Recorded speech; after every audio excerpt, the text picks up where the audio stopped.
The battle lines are drawn. On one side stands Google, a titan of Silicon Valley, and the gatekeeper to the vast digital public square. On the other, a resurgent GOP fueled by claims of anti-conservative bias and wielding the considerable power of the US Congress. This is not just a fight over algorithms and search results, it's the latest front in America's ongoing culture wars, a high-stakes confrontation over the future of free speech in the digital age. At the heart of the conflict lies a fundamental question: who gets to decide what we see and hear online? This question has plagued the relationship between big tech and the GOP for years. Republicans have long accused social media platforms like Facebook, Twitter, and YouTube of censoring conservative voices, alleging that algorithms and content moderation policies are designed to silence their views. These grievances, once relegated to the fringes of political discourse, have gained increasing traction within the GOP, fueled by a potent mix of genuine frustration and strategic opportunism.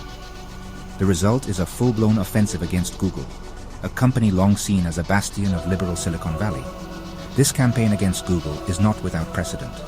In recent years, both Meta, formerly Facebook, and X, formerly Twitter, have faced similar pressure from the GOP, accused of stifling conservative viewpoints and manipulating algorithms to favor liberal content. These companies, under intense scrutiny and facing the threat of legislative action, ultimately caved to some of the GOP's demands, altering their policies in ways that have shifted the balance of power in the digital public square.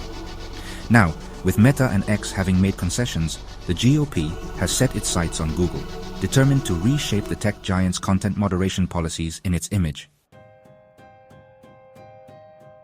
The GOP's current crusade against Google is not an isolated incident.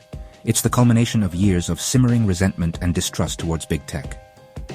Republicans have long viewed Silicon Valley with suspicion, seeing it as a hotbed of liberal activism and a breeding ground for anti-conservative bias. This perception has been fueled by a number of high-profile incidents, from the alleged suppression of conservative news stories on Facebook to the banning of prominent conservative figures from Twitter. These incidents, whether real or perceived, have solidified the GOP's belief that big tech is engaged in a systematic effort to silence their voices. The GOP's grievances with big tech are rooted in a deeper ideological divide. Republicans tend to favor a more hands-off approach to content moderation, arguing that platforms should be neutral arbiters of free speech, not editors picking and choosing which views are acceptable. They view big tech's efforts to combat misinformation and hate speech as thinly veiled attempts to censor conservative viewpoints, a form of digital gatekeeping that they believe threatens their ability to reach voters and spread their message. The GOP's campaign against Google has been emboldened by the recent successes of similar efforts targeting Meta and X.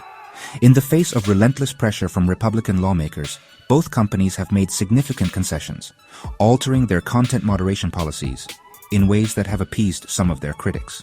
These concessions, while presented as efforts to promote free speech and reduce bias, have raised concerns among those who fear that big tech is caving to political pressure at the expense of protecting users from harmful content. Meta, under fire for its handling of misinformation and hate speech, has taken steps to loosen its restrictions on certain types of content. The company has faced criticism for its fact-checking program, which Republicans allege is biased against conservative viewpoints. In response, Meta has announced changes to its fact-checking process, including giving users more control over what content they see and providing greater transparency into its decision-making. These changes, while welcomed by some, have raised concerns that Meta is prioritizing appeasement over accountability, potentially paving the way for a resurgence of misinformation on its platforms. X, formerly Twitter, has also made significant changes to its content moderation policies under pressure from the GOP. The company, which had previously banned Donald Trump from its platform for inciting violence, reversed its decision, citing a commitment to free speech. This move, widely seen as a victory for those who accuse Twitter of censoring conservative voices, has sparked debate about the limits of free speech on social media and the responsibility of platforms to prevent the spread of harmful content. Google's stance has always been to uphold free speech while maintaining a balanced platform. It's a challenging task, but one we are committed to. Bias, whether intentional or not, is something we actively work to eliminate. Our algorithms are designed to be as neutral as possible, and we constantly review and update them to ensure fairness. we believe in providing a space where diverse voices can be heard without compromising on the integrity of the information presented. It's a delicate balance, but one we strive to achieve every day. Over the years, Google has made numerous concessions in response to regulatory pressures and public outcry. These compromises often aim to balance user privacy, freedom of expression, and the need to curb harmful content. However, there are limits to how much a company can bend without breaking. Google's past efforts illustrate the delicate dance between innovation and regulation, a dance that continues to evolve. Section 230 of the Communications Decency Act has been a cornerstone of the Internet as we know it. It provides immunity to online platforms from liability for user-generated content. However, calls for reforming Section 230 have grown louder. While well-intentioned, these reforms could have unintended consequences.